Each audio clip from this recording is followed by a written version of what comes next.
All right, everybody. Hey, boys and girls, here we are at one of the hangars at Detroit City Airport in downtown Detroit.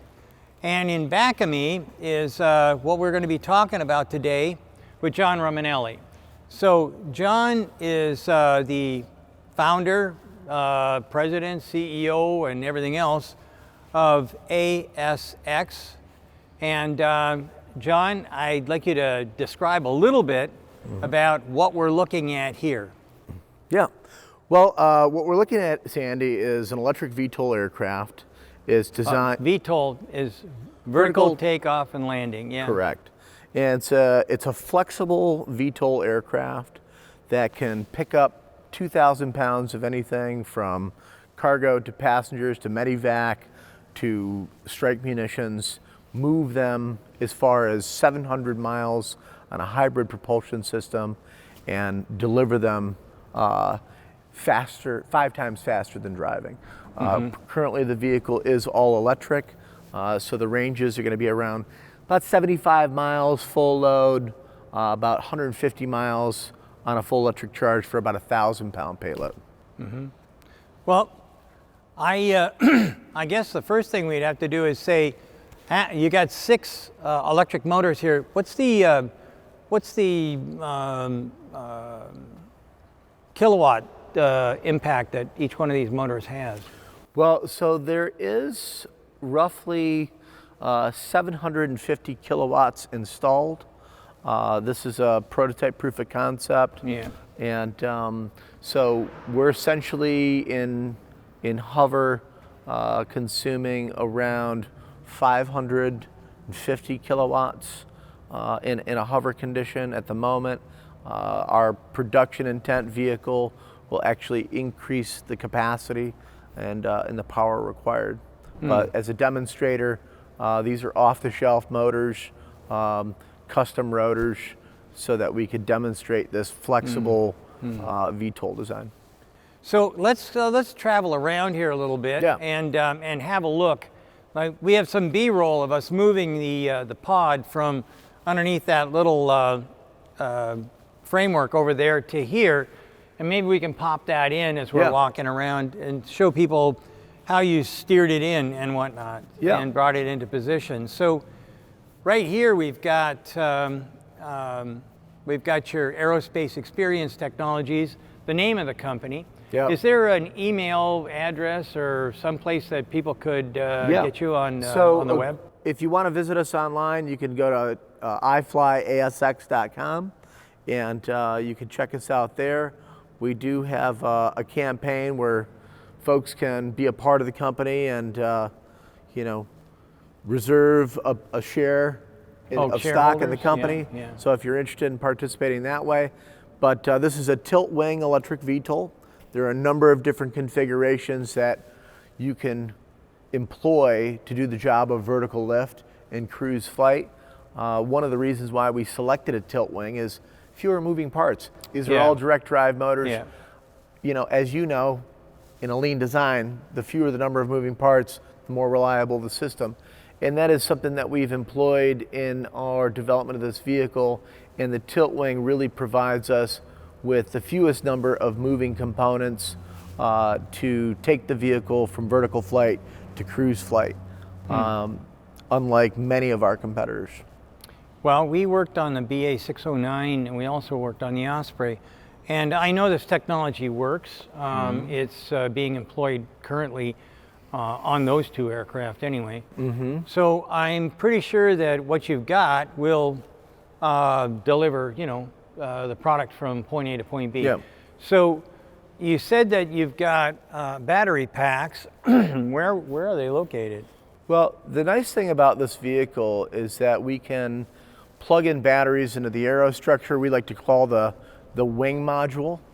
And then there's the payload module, which is whether it's cargo or passengers, whatever. So we have some batteries in the wing module. We have about 50% of the batteries in the payload module. When we do go hybrid, there will be an internal combustion engine shaft to do a generators on the chassis of the wing module, which we are evaluating different sources for now. But yeah, plenty of options for battery employment, yeah. Well, one of the things that I've recommended to other folks is that if you're going to put some sort of a hybrid situation together, you may want to try and investigate. This is the kind of product that I think makes sense for hydrogen, so fuel cells. That Very might interested be, in hydrogen. yeah, that might be an option for you on this. I don't think that this is something that, this isn't Hydrogen. hydrogen is not a pick for me as far as automobiles are concerned. But for this product, it might be really suitable. Let's pull back here and just get a look at the scale of this thing. This is quite large. How many people could fit inside that pod right now? We could actually put 8 people in that container. 8. Yep. And then if we looked at cargo, how much? That you said 2,000 pounds? Yeah, so there's just under 300 cubic feet of space inside the container. Yeah. Now, it could be operated unmanned or piloted or remotely piloted, I should say. Yeah.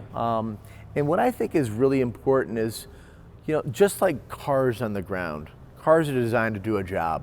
Yeah. And there are a variety of cars designed to do a variety of jobs. Yeah. Now, what we've done when we designed this aircraft is we wanted to make it flexible so we can do a variety of jobs, which means we should be able to deliver a standard vehicle that can be employed in cities, airports, and suburbs around the world. Yeah. With a simple, clean, quiet, and connected aircraft that's flexible. Yeah. The future of air mobility is a certainty. It's happening. Yeah. And we wanted to design something that was flexible, low in cost, something that's accessible, and we're excited about it. So one of the things that that we were talking about earlier was the fact that you went in and you used basically the lean design system that we developed, but you've cranked it in a really amazing way, and kind of got into a situation where part of that is the same as this, is the same as that. They're all kind of like using the same componentry. Tools. So you got a minimum number of parts and a minimum number of tools to make the parts. Yeah. So, Sandy, you've been an inspiration for us for many years in your lean design philosophy, and, in developing this aircraft, we wanted to take a sort of a COTS approach to developing and testing. We use other people's tooling to tool up the structure. On this particular vehicle, there is 4 tools to build the entire vehicle. Some of those tools were off-the-shelf existing tools for other industries. Huh. Very, very good. Yeah, I like it when people develop a product thinking down the road that this has to be manufactured later on, and that's where profitability starts to show up. If you can make something, aircraft or whatever, like any one of those planes that are over there, or anyone that's flying, if you can think about how do I put this thing together while you're designing it, instead of just doing airfoil or those kinds of things really are important, but they're not as important as making sure that when you get it all done, it'll actually make money when you sell it. Designed for manufacturability, right? And we started out with very basic requirements. One of them was low noise. We started out for the tip speed requirement of 0.34 Mach in hover. We're looking at about 70 decibels at 100 feet under the aircraft. It'll actually get quieter as the rotors get a little larger. From a lean design standpoint, in manufacturing standpoint, one of the things that we want to employ is some of these high run rate composite techniques.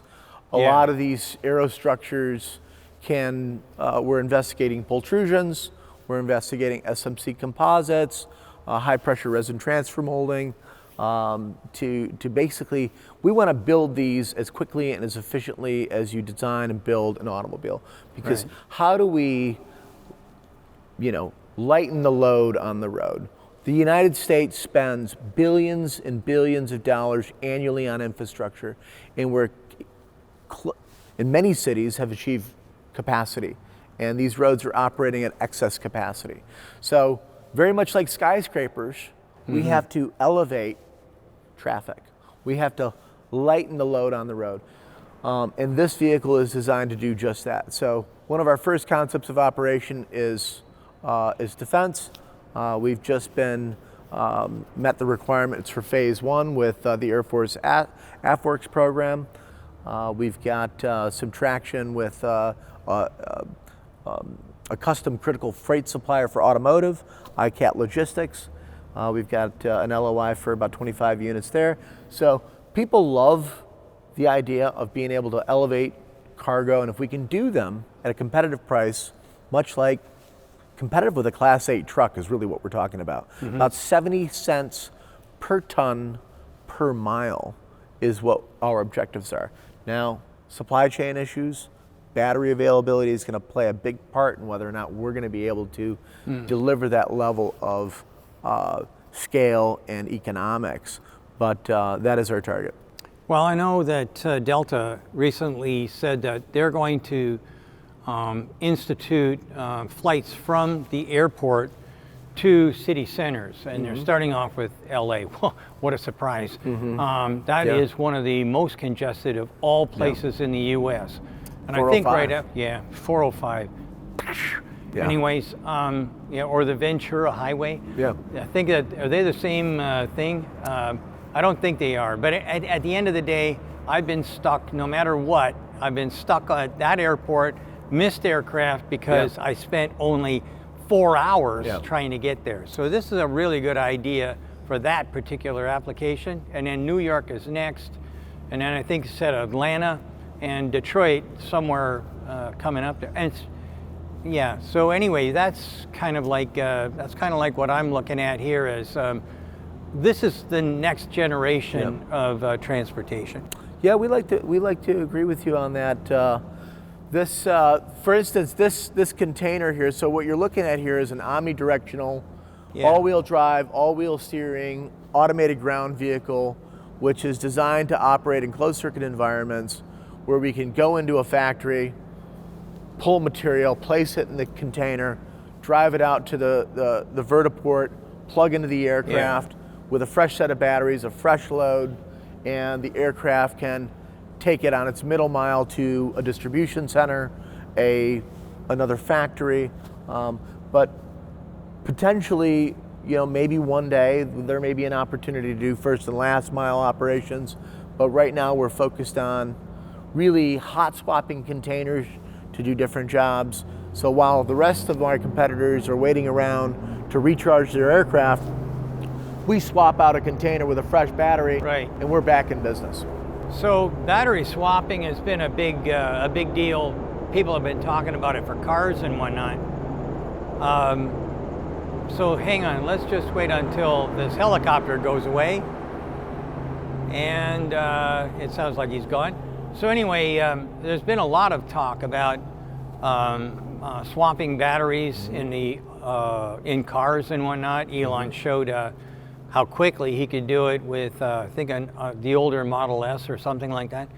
That's interesting, but I don't think it's going to work for that industry. But for this one, this is absolutely the ideal spot for, like I said, the two things. One, battery swap, because the container already has a battery in it, and you said it's 50% of the size of the one that's in the product, in the VTOL.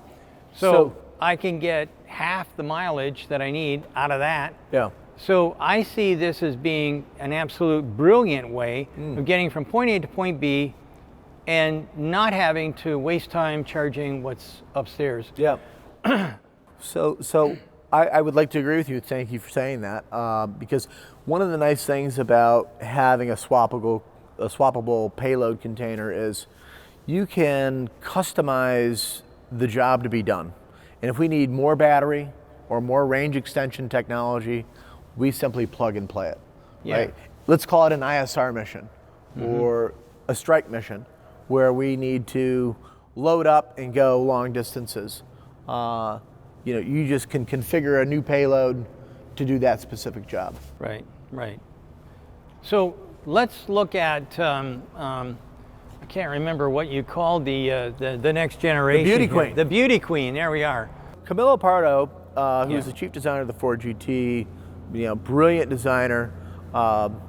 He's always about, yes, we can design and build pretty much anything, but if it isn't beautiful, who's going to want to get in it? Yeah. And this is one of his designs. It's a mock-up of a passenger container that can hold up to 6 passengers in this vehicle. We've learned a lot about it. This is like I said, a mock-up. It is flyable. It can be plugged and played, and we'll likely make some modifications to it for the production intent design. So I noticed that you got double doors here. This one I'm assuming is going to open conventionally. This would swing, that would slide. This is sliding, yeah. So this is kind of like the door that we had on the Paradigm when I was going to try and make that thing. So I like this idea.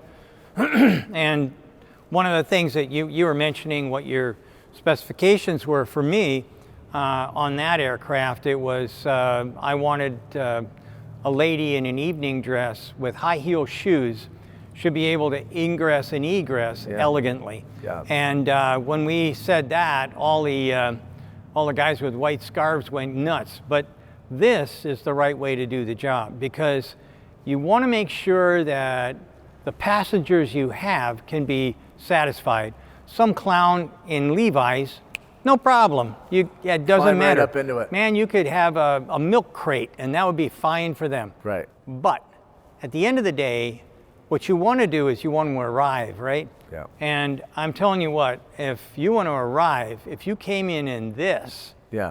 and the door slides open, and an elegant woman walks out, and a guy in a tuxedo walks out, you have hit the jackpot. You could use this in a James Bond film. It would be a James Bond movie. Yeah, no question about that. So I remember you telling me that, Sandy, and I always like to reference the high heels, because no one really wants to climb into an airplane stepping up into it in high heels. I mean, I have a hard enough time in low heels. Well, they won't allow you to do it ladies- anyways, because it'll poke right through the wing. I mean, that high heel, even if you weigh 100 pounds, I've taken that 100 pounds and I've shoved it down into something that's basically a quarter of an inch. Yeah, 5 millimeters, Yeah. 6 millimeters square, Yeah. and you've got how many thousands of pounds, Yeah. hundreds of pounds of pressure. Exactly, hundreds You of know. pounds of pressure. So this looks like I can get in and out. Yeah. This is like nice and easy. I love the aero look on this. Yeah. So, yeah. She's a little nosy, but how do you achieve, You gotta reduce aerodynamic drag. properties? Yeah. One of the challenges with this particular design is there's always trade-offs whenever you do a Yeah. flexible vehicle. Right.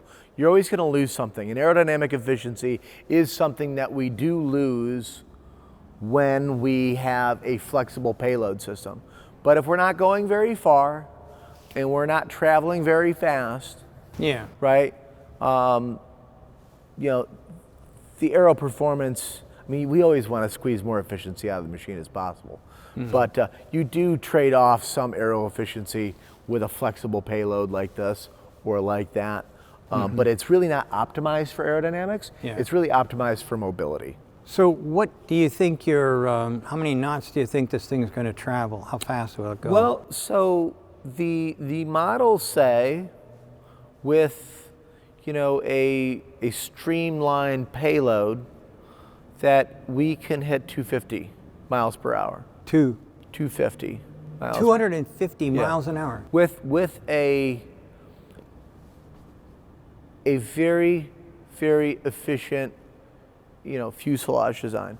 Now with these guys, what you're seeing here, we're looking at 125. And that's what I was 150 expecting. max. Yeah. Right? Yeah. But if we wanted to optimize the design for speed, Yeah. we would change. Well, that'd be upside down. We would change this the up a nose little would go like that, Yeah. not like this. So But with this design, we're probably looking at about 125 miles per hour. And that's plenty fast to get you from point A to point B, especially thinking I'm going from an airport. I do not have to go onto an expressway. I don't have to go and rent a car. I'm going from the airport to city center, and when I get there, I can get an Uber or whatever, or a taxi or whatever, and then back here, back to the airport. So, to me, this is the absolute best way to get from point A to point B when you're looking skip traffic. Yeah, exactly, to skip traffic. And nothing makes me happier than skipping traffic, because I feel most people can't drive. So this is a great. Thank you. This is a great design. I love the way all this stuff has come together for you. It's been a long road. I mean, since like 2008, we've been talking about my plane, your planes, all kinds of different things. And now, looking at this, I mean, that's just spectacular. Yeah, thank you. I'm really impressed with the work that you've done. This is a prototype, but it looks so cool. And with that, I'd like to thank you all for watching, and let's keep our eye on what John is doing here in the next little while. Hopefully, the next time we come, we'll go for a ride. Yes, Sandy, we'd love to have you back. And for those of you that want more information, www.iflyasx.com, and feel free to follow us on Twitter. And you can see us at iFlyASX on Twitter. Thanks again, Sandy. Appreciate you coming. Thank you. Thanks, John. Appreciate it. Thanks for watching. Thanks. Bye.